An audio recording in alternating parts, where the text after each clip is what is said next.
Omolomo, notre directeur de l'IFD, ESS PICA, le professeur Luco Bardapadrissimo, directeur magnifique. Alors, le professeur Samael, vous allez venir à côté de moi pour ne pas me laisser seul.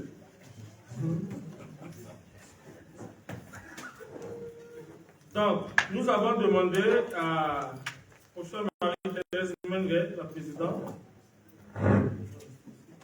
de nous présenter un peu des éléments de travail sur la question doctorale. Parce que on est venu ici, nous ne sommes pas les premiers à ouvrir une unité de formation. Il y a des unités de formation doctorale. Et c'est elle qui est un peu la personne qui a la vision. Donc elle a 20 minutes en descendant. Non, en descendant. Et après, s'en suivra. Si je lis le CV du professeur Marie-Thérèse, on va faire 1 heure ici. Je parle pas en l'air. Donc, on va vraiment... on connaît, elle est professeure titulaire, très expérimentée. Elle a conduit, elle a dirigé beaucoup de doctorats et surtout, ce qu'on a aimé chez elle, elle a conduit à l'éclosion des personnes. Comme le professeur Koumké, le koumisme en présent. Donc, le professeur Koumké, il est associé professeur. Il est aussi le fils de Koum. Parce que Koum a engendré tout le monde là-bas. Et il aime lui-même dire infirmier, docteur, psychologue.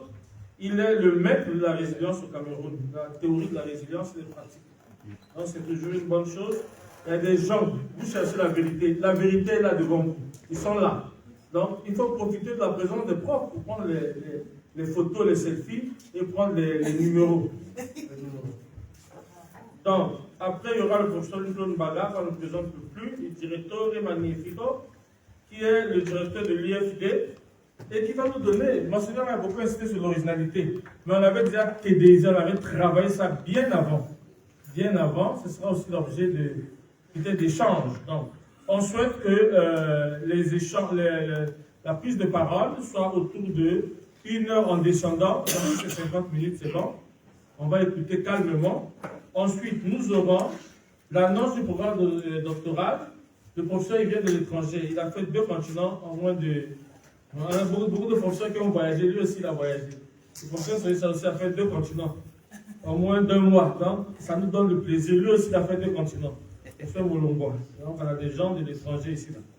Donc, le professeur va nous présenter un peu quelques éléments de la programmation doctorale. Alors, j'espère que les doctorants sont là.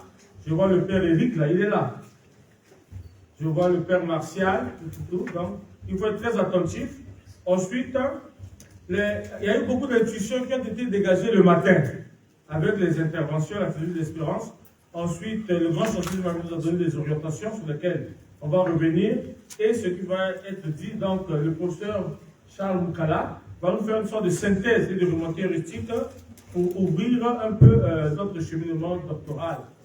Et on finira, on va voir. Donc, nous accordons maintenant la parole au professeur Marie-Thérèse Mengue pour nous délivrer ces éléments de réflexion.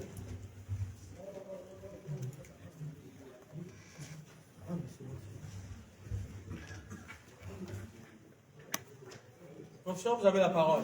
Merci, merci professeur de me passer la parole.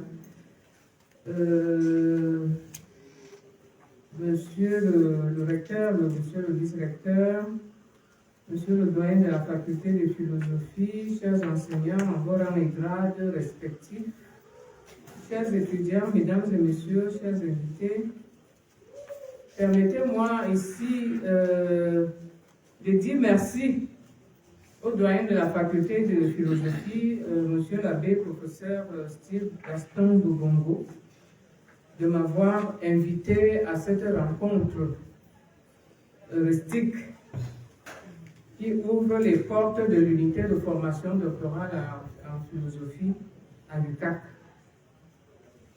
Le professeur m'a demandé de venir vous parler de l'école doctorale de l'UQAC. Je voudrais tout d'abord dire qu'il n'y a pas encore une école doctorale structurée comme telle à l'Université catholique d'Afrique centrale, c'est-à-dire une structure équipée qui organise la formation doctorale au sein de l'université, de l'inscription à la soutenance de thèse. Mais le modèle qui existe à l'heure actuelle à l'université est celui donc des unités de formation doctorale, et ces UFD, selon l'esprit de rigueur contenu dans Veritatis Gaudium et dans la charte du doctorat de 2014, mise à jour en 2025, et aussi dans l'esprit des statuts du Conseil scientifique, ces UFD ont pour mission d'organiser la formation doctorale en référence à leurs disciplines respectives. C'est-à-dire que chaque faculté met en place une unité de formation doctorale, et cette unité, ces différentes unités de formation doctorale sont coordonnées par le Conseil scientifique. La question que l'on peut se poser est celle de savoir qu'est-ce qu'une école doctorale. Qu'est-ce qu'une école doctorale? On peut dire que c'est un programme de formation et de transmission des connaissances qui conduisent à l'obtention du diplôme de doctorat. Et cette formation exige donc une approche originale, la rigueur dans le travail, l'autonomie dans la réflexion, qu'on aime répéter dans nos discours, nos échanges, etc. Lorsqu'on parle de la recherche scientifique, on fait appel à un processus dynamique, à une démarche épistémologique rationnelle qui permet d'étudier les problèmes de société. C'est un processus rigoureux qui conduit donc à l'acquisition de nouvelles connaissances à travers des méthodes appropriées. Elle se distingue par son objectivité, sa productivité et son objectivité théologie, en collaboration avec l'Institut catholique de Paris, qui a initié en premier lieu la formation doctorale, et cette dernière a fonctionné pendant un temps et a connu quelques difficultés liées aux ressources humaines insuffisantes pour l'encadrement des doctorants. La formation a repris il y a quelques années avec une nouvelle équipe dynamique qui a impulsé une nouvelle vision et a donné plus de visibilité à la formation proposée. Donc aujourd'hui, on peut dire qu'en faculté de théologie, l'unité de formation doctorale est structurée autour de 5 options fondamentales, à savoir la filière dogme, qui travaille sur les questions relatives au dialogue, à l'annonce, à l'étude critique des concepts et la nouvelle évangélisation. Vous avez également la filière morale qui met l'accent sur l'enseignement social de l'Église et les théories économiques libérales. La filière histoire de l'Église qui travaille sur la philosophie de l'histoire et l'histoire de l'Église d'Afrique comme lieu théologique. La filière Bible, qui maintenant analyse donc les questions relatives à la fidélité, à l'espérance dans le livre de l'Apocalypse. Et enfin, la filière pastorale qui analyse, qui travaille sur le rapport Église entre complicité, conflit, et dialogue et recherche de domination. Toutes ces filières ou ces actes situés au cœur de la formation doctorale en théologie sont encadrés par le groupe de recherche qu'on appelle le GRITA, c'est-à-dire groupe de recherche interdisciplinaire en théologie africaine, et les cercles de réflexion tels que le CREA, cercle de réflexion en éthique appliquée, et le GREC, cercle de réflexion en études bibliques. On peut aussi citer les revues telles que Intellect Fidei, et la revue Théologie de l'UQAC. Pour les 5 dernières années, la théologie a produit 11 docteurs et actuellement, elle compte 43 doctorants, toutes filières confondues. C'est une faculté dynamique, productive et engagée dans la recherche fondamentale et même appliquée. Ça, c'est l'alma mater de l'Université catholique, c'est-à-dire la faculté de théologie. Ensuite, on peut parler de l'unité de formation doctorale en sciences sociales. Le doctorat en sciences sociales ouvre ses portes en 2009. Les sciences sociales, comme vous le savez, regroupent un ensemble de disciplines qui étudient les comportements, les relations, les structures qui façonnent la vie en société.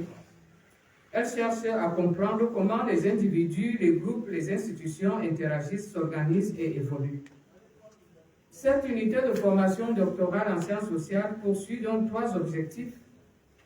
Développer dans l'enseignement et la recherche l'ensemble des disciplines permettant de comprendre l'homme dans son environnement et dans toutes ses dimensions. Promouvoir la pluralité des approches et susciter un nouveau type d'intelligibilité de la réalité humaine et sociale et préparer donc les nouvelles générations à entrer dans la société de demain. Enfin, produire donc des thèses originales qui contribuent au débat public en offrant des analyses critiques susceptibles d'éclairer les politiques et les organisations de la société civile. Les domaines de recherche abordés dans le programme de formation doctorale en sciences sociales sont assez variés. Comme son nom l'indique, c'est une formation pluridisciplinaire. On peut citer entre autres les problèmes de l'environnement et des risques écologiques, sans oublier leur impact dans le vécu humain et social, l'interaction entre l'homme et les réalités que sont l'eau, la terre, la faune, la flore, les systèmes de représentation, de croyances, et liés au modèle socio-culturel, le rapport de l'homme à l'espace, le poids des mutations socio-économiques et leur impact sur la famille contemporaine, les questions relatives au genre, les enjeux fonciers, les mouvements migratoires et leur impact dans la croissance urbaine et les représentations de la maladie et de la santé. On va en parler tout à l'heure de la santé. Le but étant de former donc des hommes et des femmes aptes à l'analyse critique et de ces différentes questions. Le doctorat en sciences sociales s'étend donc sur 3 ans, comme toutes les unités de formation doctorale selon la charte du doctorat, et peut s'étendre jusqu'à 5 ans. Donc il est organisé chaque année 2 séminaires doctoraux auxquels participent les enseignants, les étudiants, aussi bien ceux de la maison que ceux qui viennent de l'extérieur, encadrés par des laboratoires de recherche tels que l'EPIS, l'IRSA, le Mobutu Institute. Et ces laboratoires organisent donc chaque année des séries de conférences, des ateliers de lecture et d'écriture et des rencontres mensuelles entre doctorants accompagnés des enseignants. Les étudiants peuvent donc ainsi intégrer en fonction de leur domaine de recherche d'autres laboratoires de recherche de la faculté et d'ailleurs. Le doctorat est donc structuré autour de 4 options. Nous avons l'option sociologie de développement, l'option sociologie politique, l'option anthropologie de la santé et enfin l'option sociologie des organisations. Et les étudiants s'inscrivent donc dans chaque option en fonction de leur sujet de thèse et en fonction de la carrière qu'ils veulent construire. Donc, l'équipe des formateurs, de directeurs de thèse compte 15 enseignants habilités à animer des séminaires et à diriger des thèses, soit en direction unique, soit en co-direction, soit en co-tutelle. En co-tutelle avec les universités, comme par exemple, nous travaillons avec l'université de Laval. Nous travaillons également avec avec l'Université de Paris-Descartes et nous travaillons avec l'Université de Rennes 2 et enfin l'Université de Montpellier, l'Université de Bordeaux également. Donc ce sont des universités qui contribuent, qui encadrent aussi nos doctorants, qui sont souvent invités à des séminaires, qui participent à des soutenances de thèses, etc. et qui accueillent aussi nos étudiants en mobilité de 3 mois, de 6 mois, d'1 an en fonction du sujet et en fonction du champ de recherche de ces universités. Donc, depuis la création, nous avons produit une 50aine de docteurs. Certains de nos docteurs sont déjà enseignants à l'université ici à l'UQAP, d'autres enseignent dans les universités d'État et certains ont intégré des laboratoires à l'international. Et à l'heure actuelle, l'UFD de formation en sciences sociales compte donc 50 doctorants, toutes promotions confondues. Le but dans cette unité de formation n'est pas d'avoir plus de doctorants. La sélection est très rude.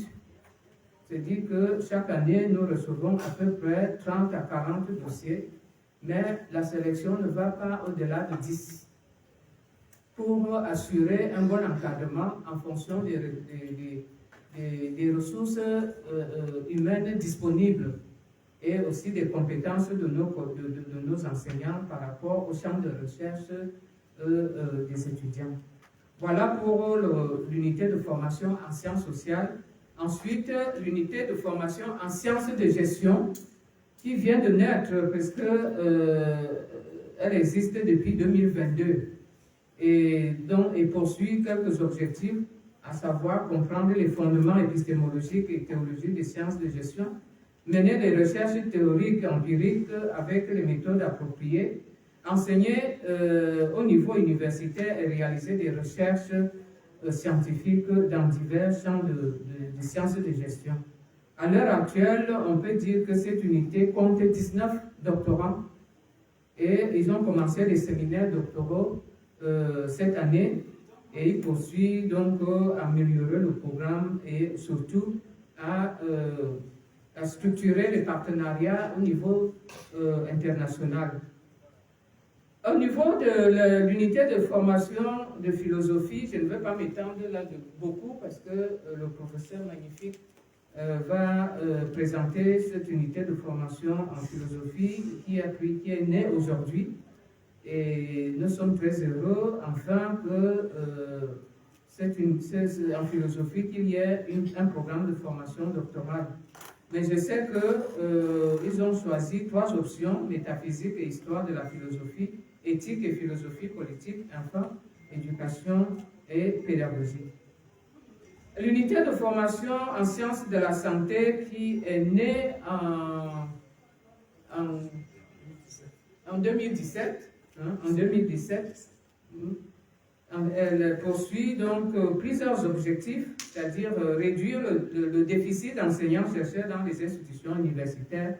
En tout cas, nous savons, en tout cas pour le Cameroun, qu'il y a ce problème qui se pose au niveau des universités, c'est-à-dire les enseignants-chercheurs confirmés, capables de conduire les projets de thèse à terme, produire des savoirs sur les problématiques de santé locale et internationale et développer des interventions socialement et culturellement ancrées visant à améliorer l'offre de la santé aux populations et soutenir enfin le transfert des résultats de la recherche dans les milieux cliniques et communautaires pour développer les pratiques fondées sur des données probantes.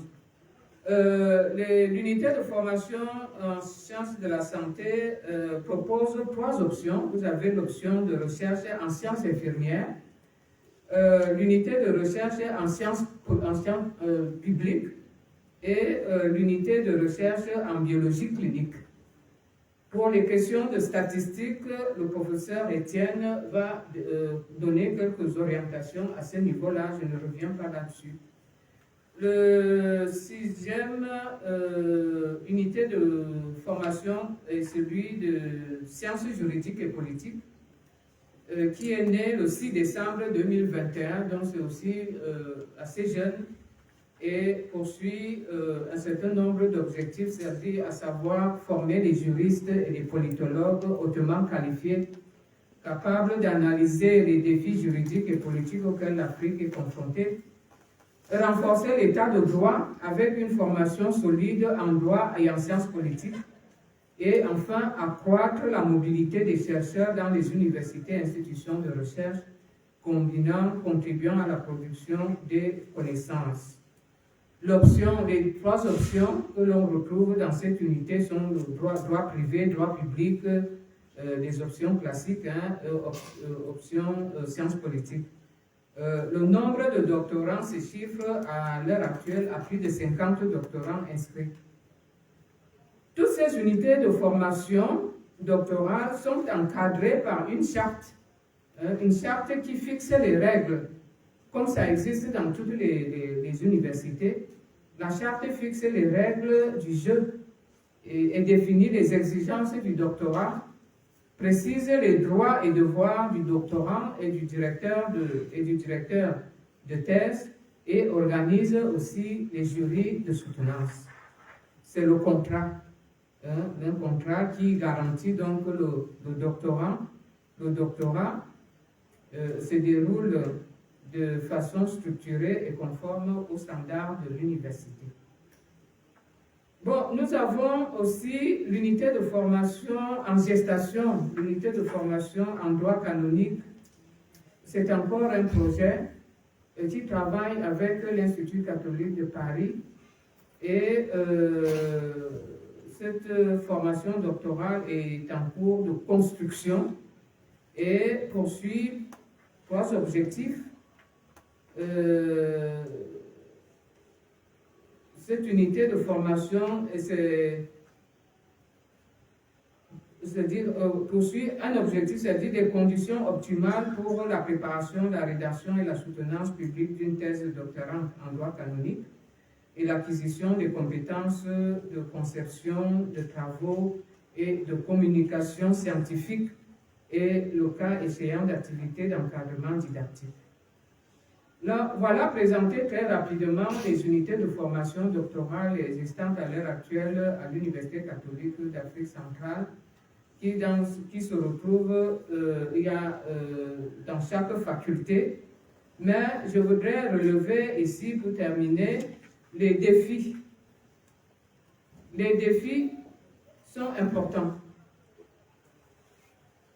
Comme vous le savez très bien, la formation et la recherche sont des axes importants de la transformation des sociétés, parce que c'est pour cela que nous sommes ici.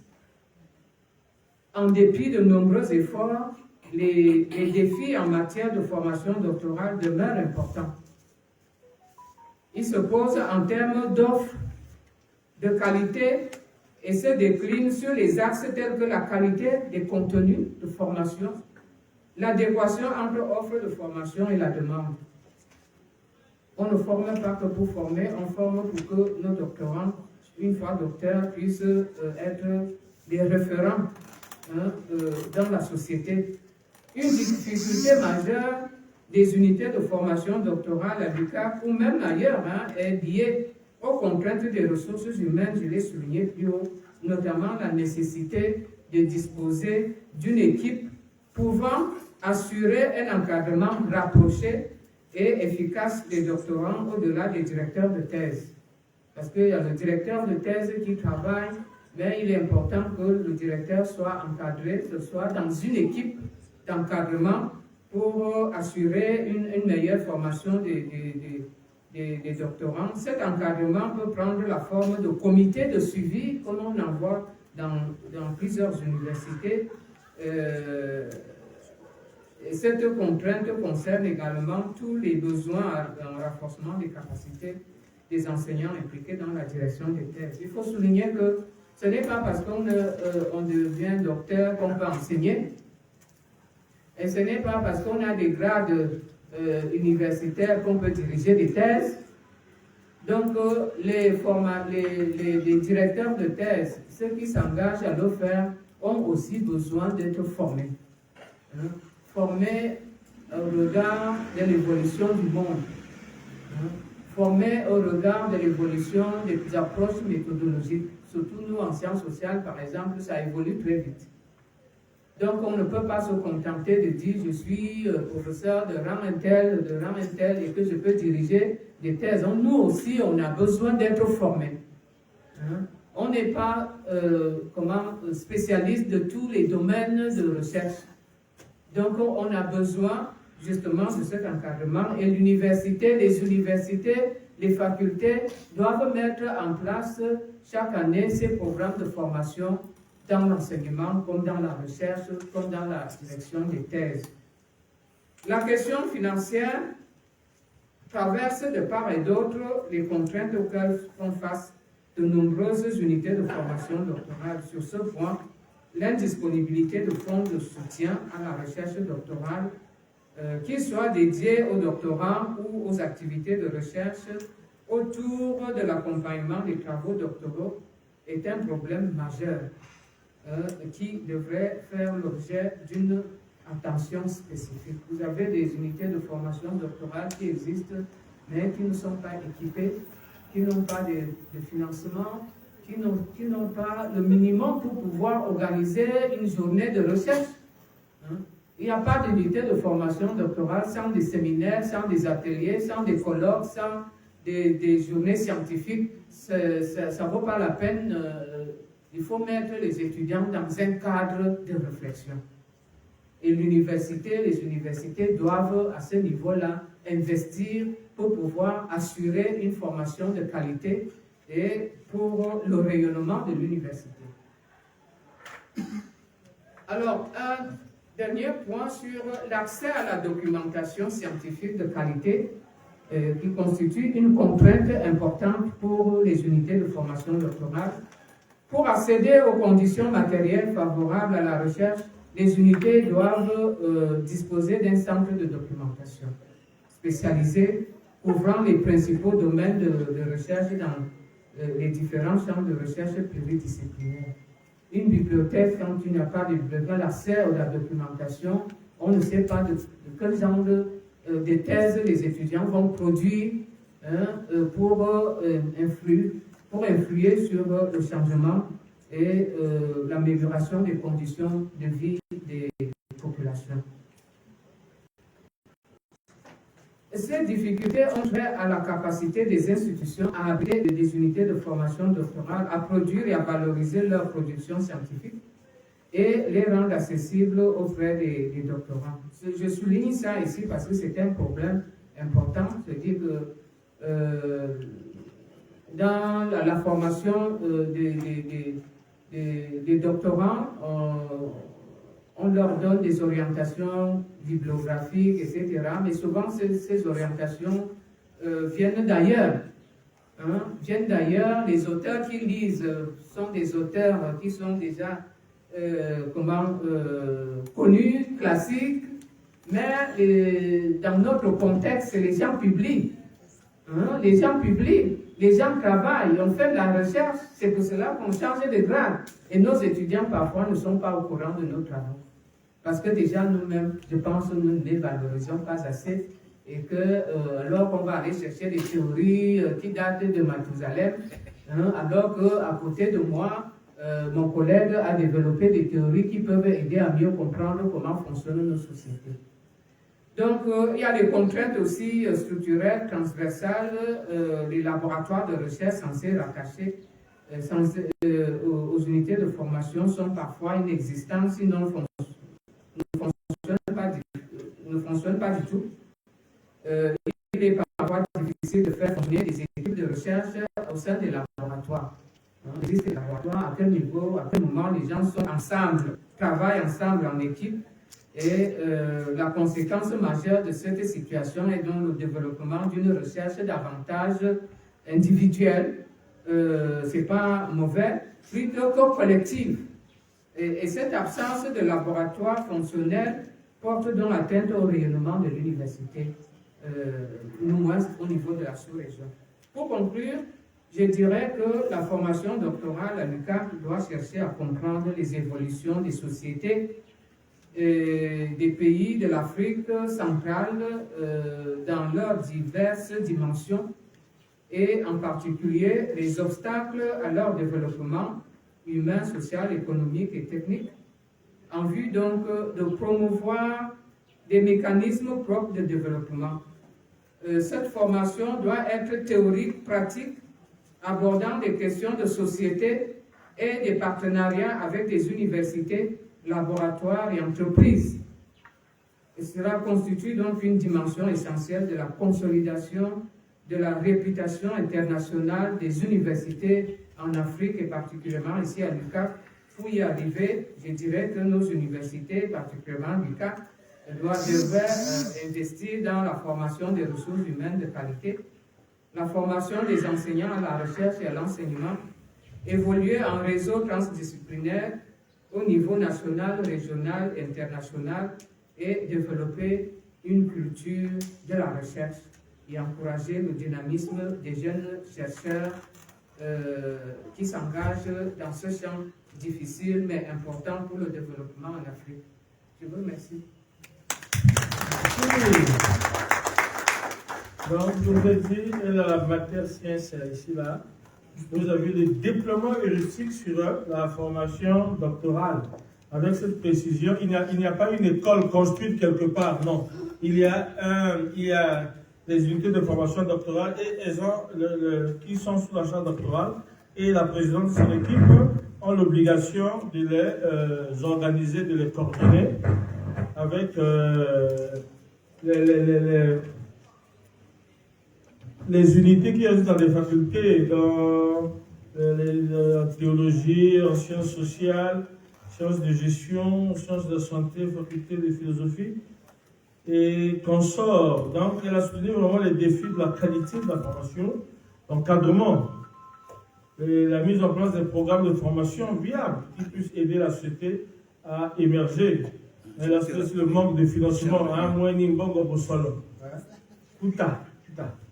donc, ce sont des grands défis et c'est un appel à l'élévation, à l'évolution, à la compréhension, surtout dans les travaux, de comment fonctionne la société et comment elle se transforme, et promouvoir des mécanismes de recherche originaux et aussi de résultats. Je vais encore acclamer pour une fois la présidente de la.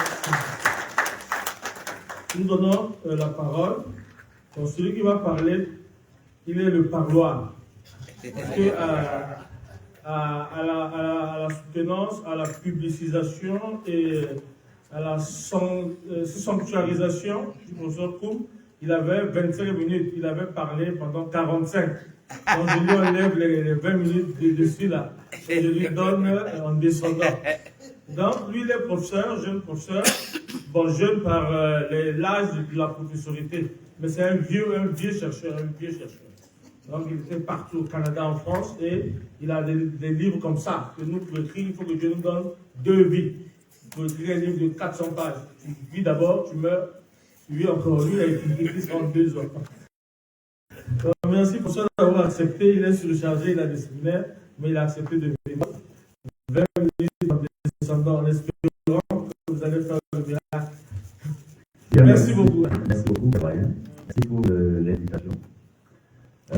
L'UFD Sciences de la Santé se sent très honoré d'être invité dans ce haut lieu du savoir, être parmi les philosophes quand on est habitué à penser avec A, pas penser avec E.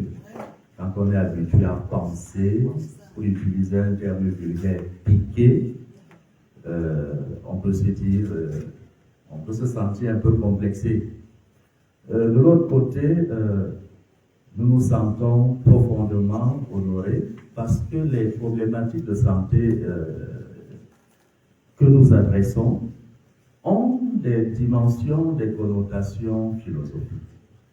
Donc, en guise d'introduction, voilà ce que je voulais dire, sans me soustraire aux différentes civilités, et qui est d'adresser mes salutations aux illustres enseignants, collègues ici, et à tous les enseignants, étudiants, et également à mes copanélistes.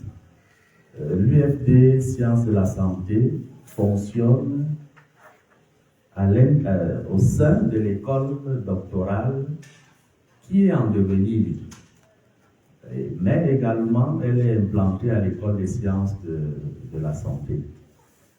Le père a dit que j'ai tendance le père doyen, que j'ai tendance à parler beaucoup, et il a raison, parce que j'avais écrit 12 pages, mais je vais faire fi de mes pages et poser avec vous. Comme ça, je crois que je ferai l'effort de tenir dans le temps. La problématique d'une formation doctorale en sciences de la santé peut être questionnée dans la mesure où on forme des médecins, n'est-ce pas? Dans les hôpitaux, on rencontre des docteurs. D'où vient-il encore qu'on crée une unité de formation doctorale en sciences de la santé? Est-ce qu'il y a un besoin? Est-ce qu'il y a une insuffisance quelque part? Il y a une insuffisance quelque part. Parce que les profanes pensent que le doctorat en médecine est un doctorat académique, un doctorat PhD. Ce qui n'est pas le cas, c'est un doctorat d'exercice. C'est-à-dire qu'ils sont formés pour diagnostiquer et traiter des problèmes de santé. Mais pour diagnostiquer, traiter des problèmes de santé, il faut s'appuyer sur un référentiel, il faut s'appuyer sur une taxonomie, il faut s'appuyer sur un ensemble d'interventions. La question c'est d'où vient ce référentiel, d'où vient cette taxonomie, d'où viennent ces interventions. Le constat que nous avons fait sur le terrain, c'est celui de la validité culturelle et contextuelle des interventions qui sont généralement mobilisées pour prendre soin de vous. Parce que la plupart ont été développées à l'étranger, ont été développées dans des philosophies, dans des visions du monde, de la société, de l'homme, qui ne sont pas toujours cohérentes avec les nôtres. C'est pourquoi vous avez les discours, ça c'est la maladie de l'hôpital, ça c'est la maladie du village. Mais nous ne sommes pas l'hôpital et le village, nous sommes un. Cela est une invitation à réexaminer les différents savoirs produits pour les adapter à notre contexte ou alors produire des savoirs contextuellement ancrés. Voilà le premier défi auquel nous sommes confrontés dans le domaine des sciences de la santé. Le deuxième défi, c'est celui de la carence aiguë d'enseignants. Il y a eu un foisonnement exponentiel d'écoles de formation. Je vous assure, exponentiel. Peut-être qu'il y a plus d'écoles de formation que d'enseignants capables ou bien qui ont le profil pour y enseigner. Allez donc questionner la qualité de la formation quand un master est formé par un master, quand un licencié est formé par un licencié. Donc, le déficit est immense. C'est dans ce contexte que l'école des sciences de la santé, sous le leadership du maître qui est devant moi, le professeur Bou, a eu cette idée lumineuse d'œuvrer pour la mise en place d'une unité de formation doctorale. Et lorsqu'on entreprend de la mettre en place, cette unité, pour certaines disciplines, n'existe pas en Afrique, et même pas dans certains pays européens, comme la France. Par exemple, dans ce qui concerne les sciences infirmières, nous avons ouvert notre unité de sciences infirmières avant la France. C'est pour vous dire le défi qui était le nôtre. Alors, face à ce défi, il y a également le défi de l'offre de formation. Quelle est l'offre de formation doctorale qui va apporter une réponse à tous ces problèmes, à ces questions de validité des savoirs, à ce déficit d'enseignants-chercheurs, à ce besoin d'experts dans des centres de recherche? Nous allons décider de construire une offre de formation doctorale novatrice qui ne correspond à rien de ce que vous allez voir, mais qui est la synthèse de tout ce qui existe. parce que nous avons une spécificité. Nous sommes des disciplines appliquées. Donc, on s'attendra à ce qu'on soit essentiellement orienté vers la résolution des problèmes. Mais on ne peut pas résoudre un problème sans être capable de penser ce problème-là. Sinon, nous allons recycler les solutions proposées ailleurs. Et ces solutions ne seront pas du tout adaptées. Donc, dans ce projet, nous avons travaillé avec des collègues du Nord, que ce soit de France ou que ce soit d'Amérique du Nord. Si on regarde notre programme de formation doctorale, il y a l'influence de ces cultures de ces pays dans notre offre de formation. Et ces influences viennent principalement du modèle de formation doctorale que nous avons adopté. Il existe plusieurs modèles de formation doctorale. Il y a le modèle de formation classique que nous connaissons. L'étudiant est inscrit dans une unité de formation doctorale. Il a un directeur avec lequel il travaille. Il y a quelques séminaires qui sont organisés au sein de l'école doctorale. Et lorsque sa thèse elle est prête, on déclenche le processus pour pouvoir défendre cette thèse-là. Ce modèle est très répandu en Europe occidentale et en Afrique francophone. Vous connaissez certainement ces modèles où on réunit les doctorants par semestre, par session, 1 à 2 fois par an. C'est ce que j'appelle le modèle classique. Vous avez le modèle structuré, qui est très présent en Amérique du Nord. C'est un modèle qui structure la formation doctorale en semestre, en unité d'enseignement et en crédit. C'est un modèle qui opérationnalise le parcours doctoral, qui segmente le parcours doctoral permettant d'arriver à la thèse. Et c'est un modèle qui permet un approfondissement des connaissances. Ce modèle nous a semblé pertinent parce qu'il nous aidait à résoudre le problème de la formation, pas seulement des thésards, mais des enseignants-chercheurs.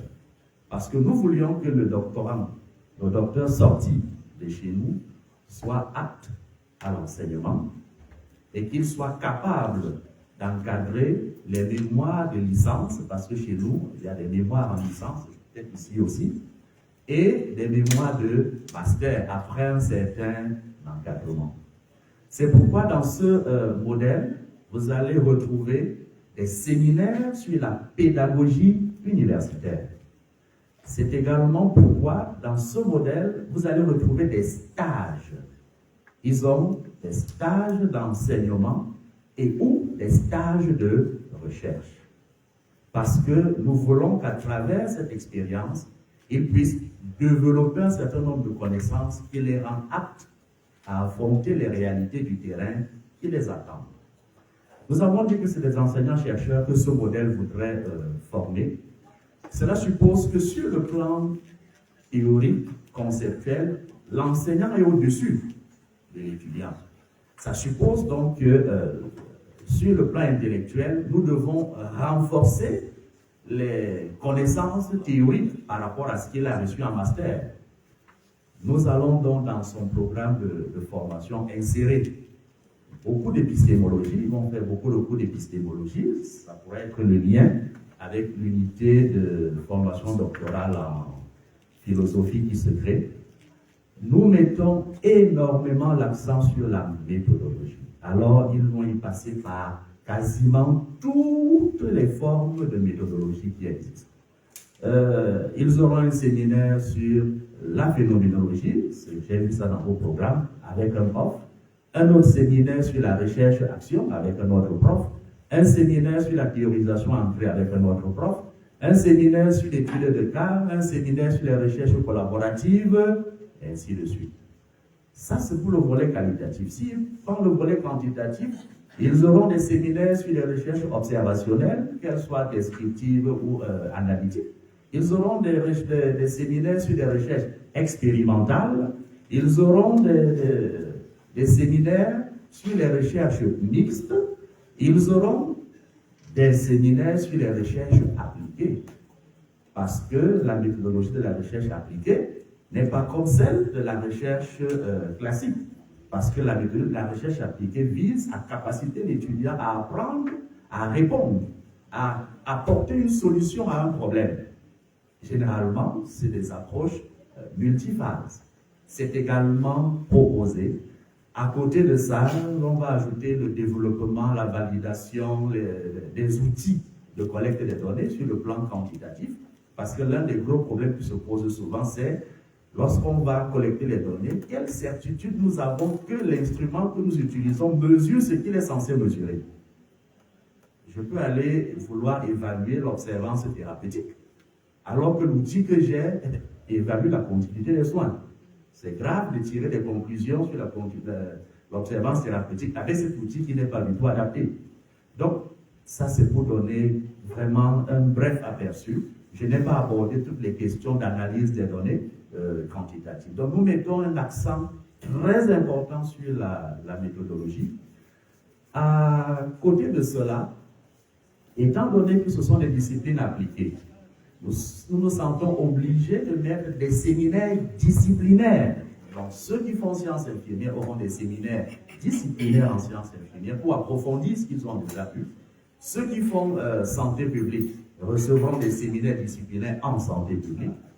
Pour l'année 2026, nous allons ouvrir la santé numérique avec les problématiques d'intelligence artificielle.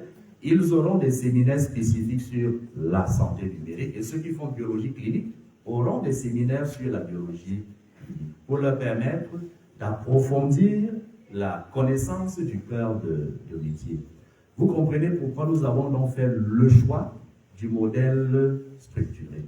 Mais nous avons fait le choix du modèle structuré en gardant des éléments du modèle traditionnel, c'est-à-dire la relation entre le doctorant et son superviseur, mais il y a également les modèles par article. Vous connaissez les modèles de formation doctorale par article. Nous avons intégré cet aspect en imposant à nos étudiants de publier au moins un article avant la soutenance pour mettre déjà le pied à l'étrier. Il y a également le modèle collaboratif qui se déroule entre plusieurs lieux de recherche. C'est d'où viennent les études, les formations en co-tutelle. Nous le développons aussi dans notre modèle qui est un modèle structuré augmenté, parce qu'il n'est plus seulement structuré, puisqu'il puise des éléments un peu partout. Et dans ce cadre-là, nous travaillons avec des laboratoires partenaires, parce que Madame la Présidente du Conseil scientifique l'a dit, nous souffrons d'un déficit de ressources quand vous formez en biologie clinique, en santé publique, et que vous n'avez pas de laboratoire équipé. Pour que la formation ne soit pas au rabais, vous signez des conventions avec des centres de recherche qui ont des laboratoires pour que vos étudiants puissent y aller faire leur recherche pour avoir leurs résultats. Je ne vais pas citer ces structures ici aujourd'hui. Donc, il y a également ce volet collaboratif avec les autres centres de recherche, parce que nous sommes en santé. Nous ne pouvons pas seulement philosopher. Pas seulement philosopher. Nous sommes des disciplines appliquées.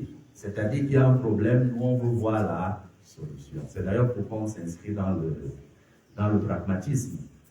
Donc, ce modèle, le modèle que nous avons adopté, donc c'est un modèle hybride. Il n'est ni classique, il n'est ni simplement structuré, il n'est pas simplement collaboratif. Il est un peu une synthèse de tout ça, parce que nous avons des défis spécifiques auxquels nous voulons répondre.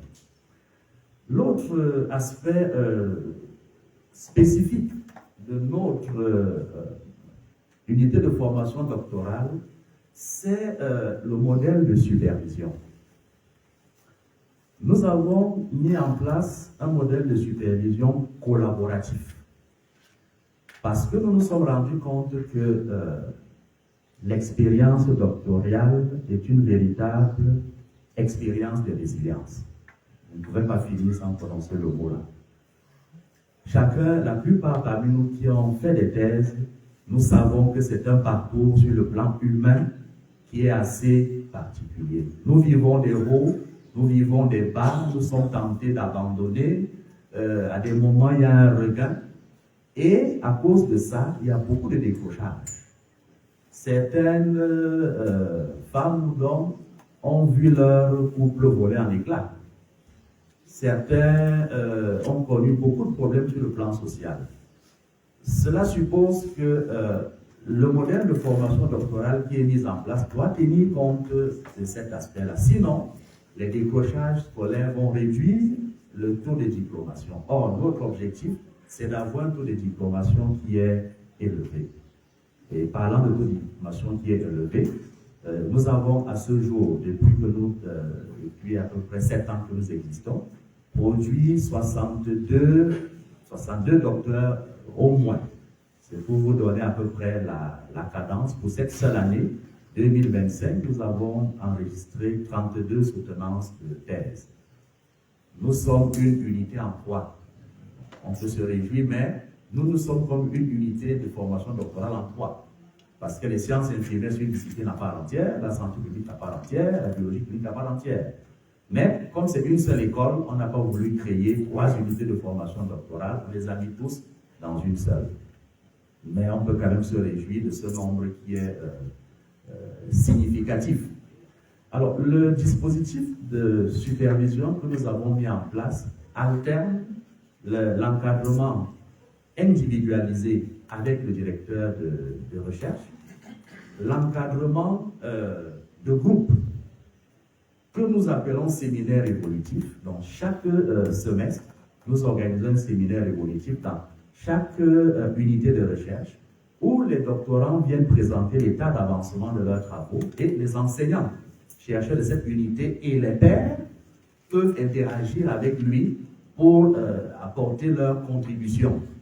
Parfois, quand on n'arrive pas à rencontrer son directeur de thèse, c'est une session qui est très importante pour recevoir de nouvelles idées si on était bloqué pour se remettre en chemin. Donc, à côté de l'encadrement individuel ou personnalisé, je regarde le père s'il va me donner beaucoup de papier, il y a donc cette supervision de groupe et qui a 2 modalités. Il y a cette modalité de séminaire évolutif qui est formative et il y a la modalité que nous appelons doctorale qui est formation sommative. Je n'ai pas envie de dire sommative, mais comme on donne une note à la fin, mais le but, c'est toujours d'accompagner le doctorant dans son... Et nous avons donc créé ce que nous appelons les doctorales, qui sont de sorte d'examens partiels.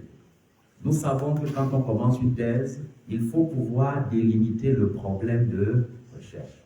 Et pour aider le doctorant, nous mettons un examen portant sur la recension d'écrits, où le candidat va faire le bilan des connaissances qui existent sur la question de départ qu'il s'est posée, pour pouvoir circonscrire les lacunes, les manquements qu'il y a dans la littérature, afin de construire son projet de recherche.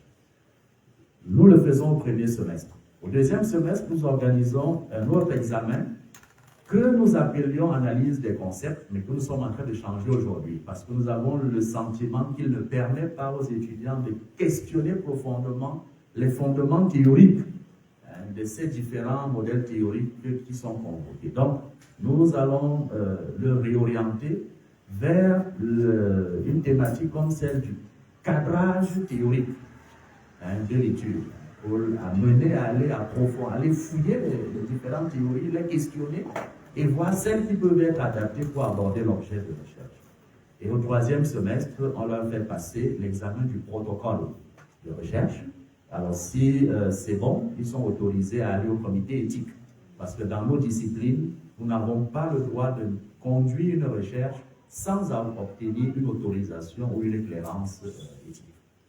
Donc, après cette clémence éthique, le doctorant va collecter ces données, il va les analyser. Nous allons l'attendre au 5e semestre pour qu'il vienne nous présenter ses premiers résultats. Au moins, avec ces premiers résultats, si on pense qu'il y a des ajustements à faire, il est présent devant un jury. Chacun de ces examens se fait devant un jury composé de 3 personnes. Un président, un examinateur et puis son équipe de direction. Les examinateurs sont là pour aider à voir peut-être ce que l'étudiant et son équipe n'a pas vu.